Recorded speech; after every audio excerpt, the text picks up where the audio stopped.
dan partai politik, dukungan untuk petahana Gubernur DKI Jakarta Basuki Cahayapurnama juga datang dari kalangan selebritas. Malam tadi belasan selebritas menghadiri jamuan makan di rumah dinas Gubernur DKI Jakarta tersebut sebagai bentuk dukungan untuk Ahok maju dalam Pilgub 2017 mendatang. Sejumlah nama selebritas seperti Adi MS, Raline Shah, Darwis Triadi hingga Julia Perez hadir dalam jamuan makan malam di rumah dinas Gubernur DKI Jakarta di Jalan Taman Suropati, Menteng, Jakarta Pusat, Selasa malam. Kedatangan sejumlah artis ini sebagai bentuk dukungan terhadap Ahok untuk maju dalam pemilihan Gubernur DKI Jakarta 2017 mendatang. Bahkan beberapa dari mereka mengaku telah ikut membantu pengumpulan KTP untuk mempersiapkan Ahok maju melalui jalur perseorangan. Mendapatkan dukungan dari banyak kalangan termasuk selebritas ibu kota, Ahok mengaku senang. Dukungan ini dinilai Ahok sebagai salah satu harapan masyarakat untuk perubahan Jakarta ke arah yang lebih baik. Saya penduduk Jakarta dan saya bisa merasakan sendiri bahwa ya Jakarta jauh lebih baik sekarang. Lebih dari itu, KTP saya masih Medan. Tapi ini lagi diusahain bikin surat pindah dan punya KTP Jakarta untuk bisa voting juga. Of course, pastinya kita ingin pilih yang terbaik dan yang kita rasa bisa bukan hanya kerja tapi produktif dan bisa dilihat hasilnya dan komitmennya dan cintanya untuk Jakarta. Saya kira semua orang juga pengen melihat revolusi atau transformasi terjadi. Saya kira ini kan sesuatu yang alami gitu loh. Kalau kita memang punya tujuan yang sama, punya hati yang sama, ketemu pasti satu geng. Kalau udah nggak cocok pasti susah ketemu, kayak gitu aja. Carta Politika menempatkan Basuki Cahayapurnama atau Ahok unggul dibandingkan sejumlah nama kandidat lain. Elektabilitas Ahok mencapai 51%, jauh meninggalkan para kandidat lain, termasuk Yusril Iza Mahendra. Tingkat keterpilihan atau elektabilitas Basuki Cahayapurnama alias Ahok yang akan maju berlaga dalam pemilihan Gubernur DKI Jakarta masih berada jauh di atas sejumlah kandidat lain. Dalam hasil survei terbaru yang dirilis Carta Politika dari 14 nama calon gubernur yang ada, Ahok masih unggul dengan perolehan suara 51%. Sementara kandidat lain yaitu Yusril Iza Mahendra berada di urutan kedua dengan perolehan 11% suara dukungan, sementara Ahmad Dhani hanya mendapat 0,3% suara dukungan. Ini untuk melakukan perubahan sikap itu lebih besar. Ini angkanya 50% lumayan tinggi. Saya tidak bisa katakan tinggi ya, tapi lumayan tinggi. Biasanya kalau masih menjelang 10 bulan itu tingkat kemantapan baru 30 something. Itu biasanya seperti itu. Ini tingkat kemantapan sudah di angka 50%, tapi masih ada 39% yang menyatakan masih mungkin berubah. Nah, pertanyaannya adalah seberapa efektif kemudian kampanye itu bisa berpengaruh terhadap pilihan masyarakat. Survei ini dilakukan pada 15 sampai 20 Maret 2016 melalui wawancara tatap muka dengan menggunakan kuesioner terstruktur. Jumlah sampel yang diambil sebanyak 400 responden yang tersebar di 5 wilayah administrasi dan Kepulauan Seribu. Survei ini menggunakan metode bertingkat dengan tingkat kesalahan atau margin error 4,9%. Ahok menyatakan hasil survei tersebut nantinya akan dianalisis untuk memetakan strategi politiknya dalam menghadapi pilkada. Ahok menyatakan hasil survei tersebut nantinya akan dianalisis untuk memetakan strategi politiknya dalam menghadapi pilkada Jakarta. Pemilihan masih jauh. Ini setelah kan bisa aja kita orang punya ide lebih baik. Kita nggak bisa bilang nggak tahu. Kalau politik kan susah. Survei itu Pak banyak sama ini Pak. Saya nggak pernah bikin survei. Saya juga baca di berita sih. Jadi kita analisa. Dan itu survei mereka kita analisa. Ini kayak dulu kan ada sesuatu yang menurut kita ada anomali dalam dunia politik. Misalnya contoh gini. Kalau kamu kepuasan atas pekerjaan kamu tinggi misalnya, biasanya langsung diikuti oleh elektabilitas yang mendekati angka itu. Umumnya gitu ya. Sementara itu, meski telah menyatakan maju melalui jalur independen, dukungan dari partai politik juga semakin menguatkan langkah Ahok. Partai Golkar dan Partai Amanat Nasional yang saat ini tengah menggodok nama kandidat juga tidak menutup kemungkinan akhirnya akan memberikan dukungan kepada Ahok.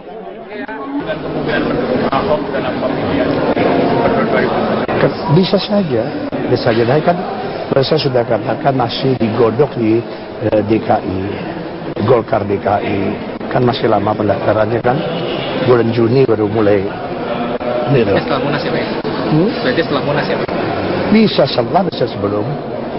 Jadi mana yang diputuskan rakyat DKI yang diinginkan 1 dan 2 ya, dan mana yang menjadi keputusan kami itu kan nanti muncul 1, 2 ya. Nanti tentu dalam politik kan mesti ada kesamaan perjuangan. Nah, yang disepakati itulah yang akan kita dukung. Sebelumnya, Partai Nasdem dan Partai Hanura telah lebih dulu menyatakan dukungan tanpa syarat terhadap pasangan Ahok dan Heru Budi Hartono untuk maju di pemilihan Gubernur DKI Jakarta. Tim Liputan, Metro TV.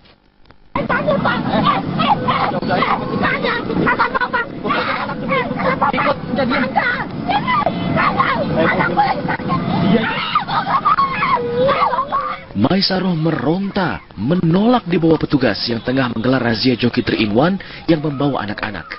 Maisaroh menuding petugas salah tangkap. Ia mengaku bukan seorang joki. Alasan itu tak digubris petugas yang tetap menggelandangnya.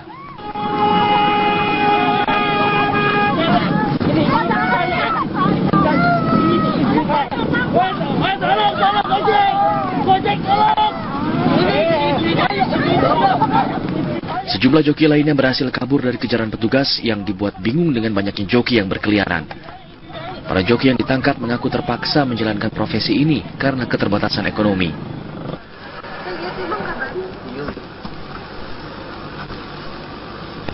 Petugas menjelaskan, razia joki 3-in-1 ini dilakukan setelah beberapa waktu lalu kasus eksploitasi anak yang diajak mengemis mencuat di daerah Blok M Jakarta. Ini terkait dengan berita bahwa telah ditangkapnya joki yang menggunakan anak sewaan di kawasan Jakarta Selatan. Untuk itu kami mengantisipasi peristiwa itu terulang di Jakarta Pusat, maka kita melakukan kegiatan tersebut di Jakarta Pusat. Joki yang tertangkap langsung dibawa petugas Satpol PP ke Dinas Sosial untuk mendapatkan pembinaan. Razia ini akan terus dilakukan, mengingat kawasan Senayan merupakan kawasan 3-in-1 yang banyak diminati para joki untuk mencari nafkah. Dari Jakarta, Aspen Benef, TV One mengabarkan. Kembali apa kabar Indonesia Pagi, masih di kawasan Gelora Bung Karno Jakarta bagian pusat, di mana 3-in-1 sudah mulai berlaku sampai pukul 7 pagi hari tadi dan joki sudah mulai beraksi. Di belakang saya, baik depan saya juga di sini. Masih bersama Kang Yayat. Ya. Kang, jadi gimana nih? Bukan sistem yang salah, lantas siapa? Penegak hukumnya kah atau pemerintah? Pertama gini, perangkat aturan hukum untuk menegakkan sistem traffic demand management ini sudah ada. Artinya dari sisi undang-undang lalu lintasnya sudah ada. Perda lalu lintas DKI juga sudah ada. Perda ketertibannya juga sudah ada. Yang menjadi pertanyaannya, bagaimana cara menegakkan aturan hukum ini? Karena sekali lagi masyarakat, apalagi di Jakarta yang rata-rata sudah makin egois ini, selalu ada cara untuk mensiasati aturan tersebut. Nah, maka dalam hal ini yang kita dorong adalah sebelum sistemnya itu sudah dibangun, dipersiapkan, tegakkan saja aturan hukumnya. Sebetulnya konsep ini bisa juga diatasi, disiasati tadi misalnya dengan IRP. IRP kan jelas, kita perbandingkan lah, kalau dia bayar dengan 20.000 sampai 30.000, itu sama nggak dengan membayar joki misalnya kan? Kemudian yang kedua, tarif parkir. Bisa nggak dalam kawasan ini parkirnya juga paling rendah, minimal masuknya 20.000 atau 30.000. Tapi parkirnya yang off street ya, bukan yang on streetnya, bukan yang di badan jalan. Tapi biasanya orang akan memilih parkir liar gitu kan. Sekarang udah 5.000 per jam, itu masih belum kurang mahal buat Kang Yayat? Kurang mahal. Jadi DKI itu sudah punya aturan parkir pada zona atau kawasan komersial sama kawasan komersial berbasis jalan. Tapi kalau saya kira kalau rata-rata melihat di jalan di sekitar Tamrin Sudirman ini, mereka yang menggunakan mobil pasti pendapatannya menurut saya cukup tinggi lah untuk mampu. Artinya apa? Membawa mobil berarti punya kemampuan membayar parkir. Nah, jadi itu bisa menjadi salah satu. Baru yang ketiga, memperbaiki angkutan umumnya. Kita bisa memperbandingkan lah. Kalau naik Transjakarta itu 7.000. Di bawah jam 7 atau jam 6 bisa cuman separuhnya. Nah, artinya 3,5. Nah, di sini yang menjadi pertanyaan kita adalah, kalau angkutan umum itu bisa lebih baik dari saya membayar joki, saya pasti akan pindah. Tapi ketika angkutan umumnya buruk, saya nggak punya pilihan. Akhirnya ya pilihan saya menggunakan kendaraan pribadi. Apalagi kalau misalnya orang Jakarta yang tadinya egois, nggak ngajak teman, nggak ngajak apa. Sebetulnya di balik 3-in-1 itu ingin membangun keguyupan. Nah ya, ini kan sebenarnya kisah awal di mana Ahok mau menumpas semua 3-in-1 dan joki-joki ini gara-gara ada eksploitasi anak. Jadi sebenarnya permasalahan di mana? Di penegakan hukumnya kurang tegas. Kalau kurang tegas, lantas pemerintah harus buat apa? Buat stimulasi. Nah, pertama begini, kita hanya mengingatkan, ini persoalan 3-in-1 ini persoalan lalu lintas atau persoalan sosial. Kalau namanya bayi yang dibius itu bukan hanya di joki 3-in-1, tapi di angkutan umum yang mengeksploitasi bayi untuk dijadikan komoditas untuk mencari nafkah, itu udah banyak terjadi di Jakarta. Jadi tindakannya harusnya dipisah. Nah, yang kedua, jangan nyerah dong. Hanya gara-gara bayi yang dibius kemudian tidak dilakukan tindakan. Tindakannya tegakkan hukum. Kan gubernur selalu mengatakan tegakkan hukum, tegakkan aturan itu. Artinya kalau sistem itu bagus harus didukung dengan aturan yang dijalankan. DKI anggarannya cukup. Kalau aparat di lapangan kurang, tambah aparatnya. Kalau misalnya perlu bantuan polisi, hubungannya kan sudah cukup baik.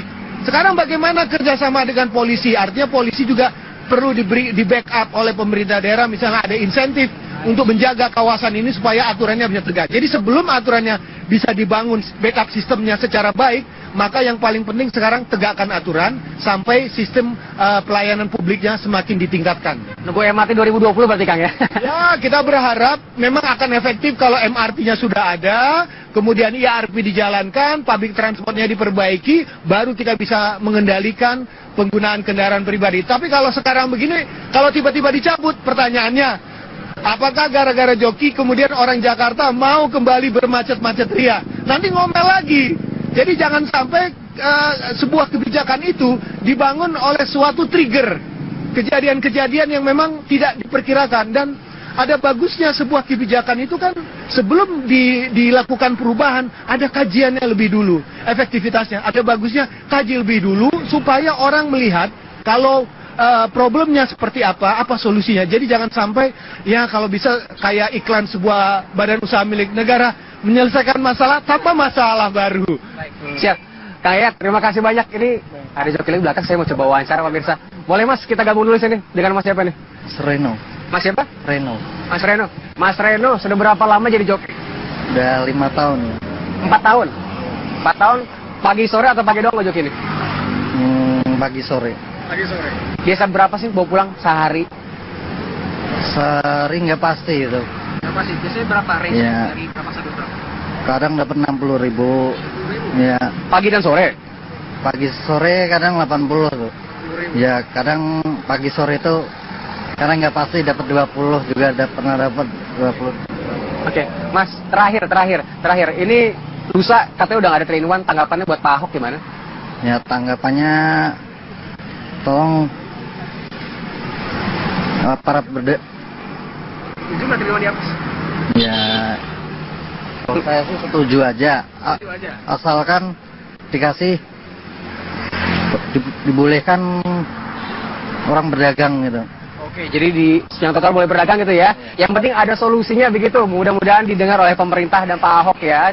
Joki nggak boleh, tapi solusinya apa begitu Pak Ahok? Karena banyak orang yang menganggur di sini. Demikian review laporan dari sini. Kita kembali kepada Anda dan juga para mitra. Bisa jadi kan, saya sudah katakan masih digodok di DKI, Golkar DKI. Kan masih lama pendaftarannya kan. Bulan Juni baru mulai. Setelah Munas ya Pak? Berarti setelah Munas ya Pak? Bisa setelah, bisa sebelum.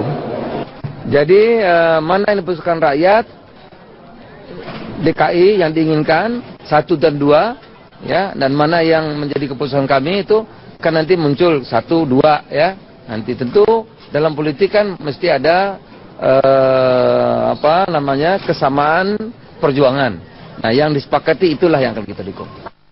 Sebelumnya, Partai Nasdem dan Partai Hanura telah lebih dulu menyatakan dukungan tanpa syarat terhadap pasangan Ahok dan Heru Budi Hartono untuk maju di pemilihan Gubernur DKI Jakarta. Tim Liputan, Metro TV.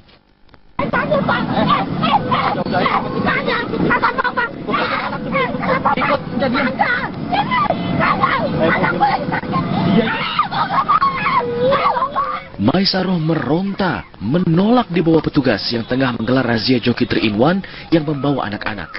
Maisaroh menuding petugas salah tangkap. Ia mengaku bukan seorang joki. Alasan itu tak digubris petugas yang tetap menggelandangnya.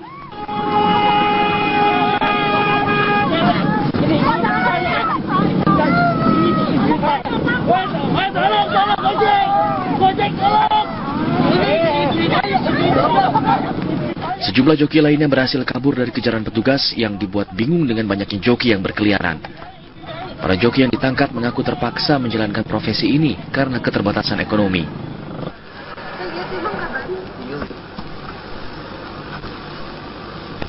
Petugas menjelaskan, razia joki 3-in-1 ini dilakukan setelah beberapa waktu lalu kasus eksploitasi anak yang diajak mengemis mencuat di daerah Blok M Jakarta. Ini terkait dengan berita bahwa telah ditangkapnya joki yang menggunakan anak sewaan di kawasan Jakarta Selatan. Untuk itu kami mengantisipasi peristiwa itu terulang di Jakarta Pusat, maka kita melakukan kegiatan tersebut di Jakarta Pusat. Joki yang tertangkap langsung dibawa petugas Satpol PP ke Dinas Sosial untuk mendapatkan pembinaan. Angkutan umumnya buruk, saya nggak punya pilihan. Akhirnya ya pilihan saya menggunakan kendaraan pribadi. Apalagi kalau misalnya orang Jakarta yang tadinya egois, nggak ngajak teman, nggak ngajak apa. Sebetulnya di balik 3-in-1 itu ingin membangun keguyupan. Nah ya, ini kan sebenarnya kisah awal di mana Ahok mau menumpas semua 3-in-1 dan joki-joki ini gara-gara ada eksploitasi anak. Jadi sebenarnya permasalahan di mana? Di penegakan hukumnya kurang tegas. Kalau kurang tegas, lantas pemerintah harus buat apa? Buat stimulasi. Nah, pertama begini, kita hanya mengingatkan, ini persoalan 3-in-1 ini persoalan lalu lintas atau persoalan sosial.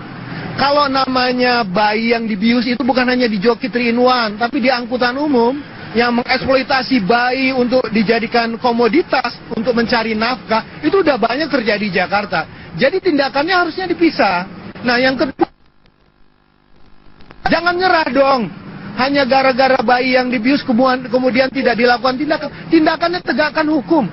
Kan gubernur selalu mengatakan tegakkan hukum, tegakkan aturan itu. Artinya kalau sistem itu bagus harus didukung dengan aturan yang dijalankan. DKI anggarannya cukup.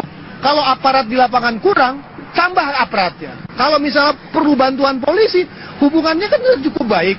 Sekarang bagaimana kerjasama dengan polisi? Artinya polisi juga perlu di backup oleh pemerintah daerah, misalnya ada insentif untuk menjaga kawasan ini supaya aturannya bisa tegak. Jadi sebelum aturannya bisa dibangun backup sistemnya secara baik, maka yang paling penting sekarang tegakkan aturan sampai sistem pelayanan publiknya semakin ditingkatkan. Nunggu MRT 2020 berarti Kang ya? Ya, kita berharap memang akan efektif kalau MRT-nya sudah ada, kemudian IRP dijalankan, public transportnya diperbaiki, baru kita bisa mengendalikan penggunaan kendaraan pribadi. Tapi kalau sekarang begini, kalau tiba-tiba dicabut, pertanyaannya, apakah gara-gara joki kemudian orang Jakarta mau kembali bermacet-macet ria? Nanti ngomel lagi. Jadi jangan sampai sebuah kebijakan itu dibangun oleh suatu trigger.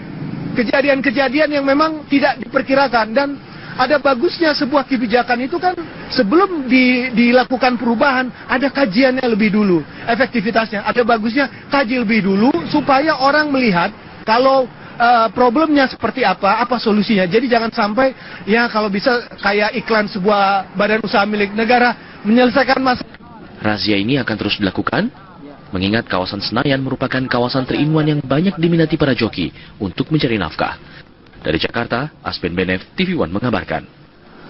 Kembali apa kabar Indonesia Pagi, masih di kawasan Gelora Bung Karno Jakarta, bagian pusat, di mana 3-in-1 sudah mulai berlaku sampai pukul 7 pagi hari tadi, dan joki sudah mulai beraksi. Di belakang saya, baik depan saya juga di sini. Masih bersama Kang Yayat. Kang, jadi gimana nih? Bukan sistem yang salah, lantas siapa? Penegak hukumnya kah atau pemerintah? Pertama gini, perangkat aturan hukum untuk menegakkan sistem traffic demand management ini sudah ada. Artinya dari sisi undang-undang lalu lintasnya sudah ada. Perda lalu lintas DKI juga sudah ada. Perda ketertibannya juga sudah ada. Yang menjadi pertanyaannya, bagaimana cara menegakkan aturan hukum ini? Karena sekali lagi masyarakat, apalagi di Jakarta yang rata-rata sudah makin egois ini, selalu ada cara untuk mensiasati aturan tersebut.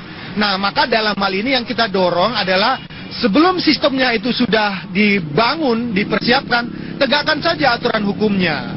Sebetulnya konsep ini bisa juga diatasi, disiasati tadi misalnya dengan IRP. IRP kan jelas, kita perbandingkan lah. Kalau dia bayar dengan 20.000 sampai 30.000, itu sama nggak dengan membayar joki misalnya kan? Kemudian yang kedua, tarif parkir.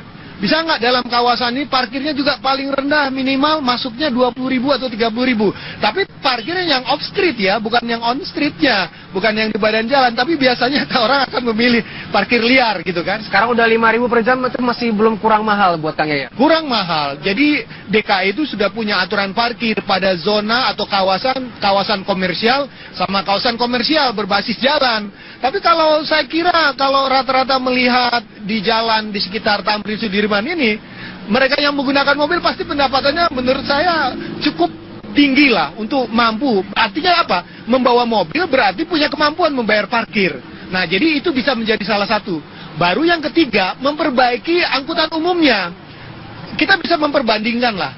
Kalau naik Transjakarta itu 7.000. Di bawah jam 7 atau jam 6 bisa cuman separuhnya. Nah, artinya 3,5. Nah, di sini yang menjadi pertanyaan kita adalah kalau angkutan umum itu bisa lebih baik dari saya membayar joki, saya pasti akan pindah.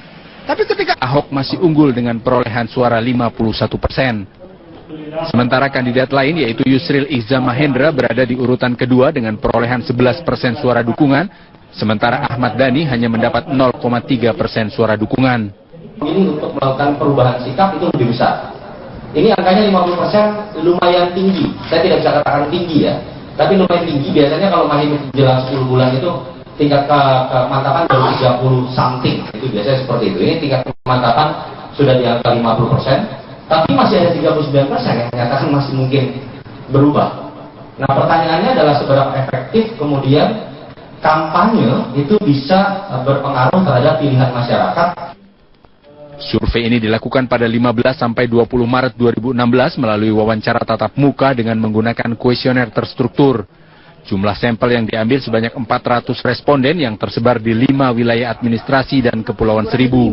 Survei ini menggunakan metode bertingkat dengan tingkat kesalahan atau margin error 4,9%. Ahok menyatakan hasil survei tersebut nantinya akan dianalisis untuk memetakan strategi politiknya dalam menghadapi pilkada. Ahok menyatakan hasil survei tersebut nantinya akan dianalisis untuk memetakan strategi politiknya dalam menghadapi pilkada Jakarta. Pemilihan masih jauh. Jadi setelangkah kan bisa aja kita orang punya ide lebih baik. Kita nggak bisa bilang nggak tahu. Kalau politik kan susah. Survei itu Pak banyak sama saya nggak pernah bikin survei. Saya juga baca di berita sih. Jadi kita analisa. Dan itu survei mereka kita analisa. Ini kayak dulu kan ada sesuatu yang menurut kita ada anomali dalam dunia politik. Misalnya contoh ini, kalau kamu kepuasan atas pekerjaan kamu tinggi misalnya, biasanya langsung diikuti oleh elektabilitas yang mendekati angka itu, umumnya gitu ya. Sementara itu, meski telah menyatakan maju melalui jalur independen, dukungan dari partai politik juga semakin menguatkan langkah Ahok. Partai Golkar dan Partai Amanat Nasional yang saat ini tengah menggodok nama kandidat juga tidak menutup kemungkinan akhirnya akan memberikan dukungan kepada Ahok.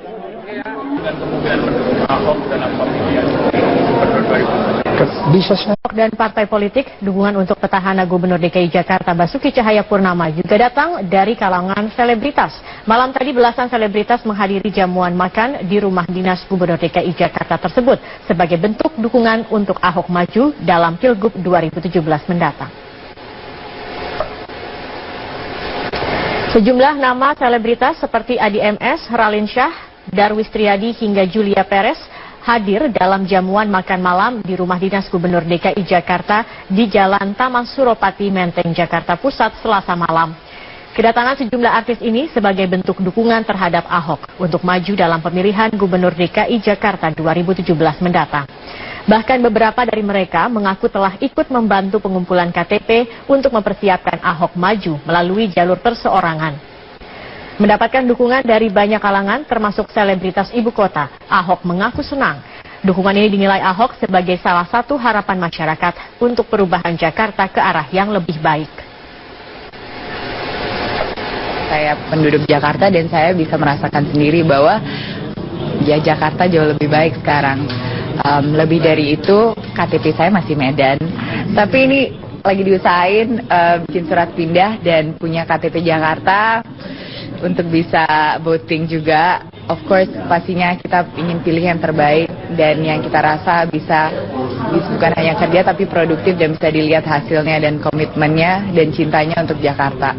Saya kira semua orang juga pengen melihat revolusi atau transformasi terjadi. Saya kira kan sesuatu yang alami gitu loh.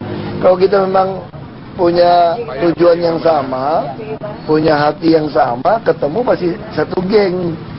Kalau udah nggak cocok pasti susah ketemu, kayak gitu aja. Carta Politika menempatkan Basuki Cahayapurnama atau Ahok unggul dibandingkan sejumlah nama kandidat lain. Elektabilitas Ahok mencapai 51%, jauh meninggalkan para kandidat lain, termasuk Yusril Iza Mahendra. Tingkat keterpilihan atau elektabilitas Basuki Cahayapurnama alias Ahok yang akan maju berlaga dalam pemilihan Gubernur DKI Jakarta masih berada jauh di atas sejumlah kandidat lain. Dalam hasil survei terbaru yang dirilis Carta Politika dari 14 nama calon gubernur yang ada,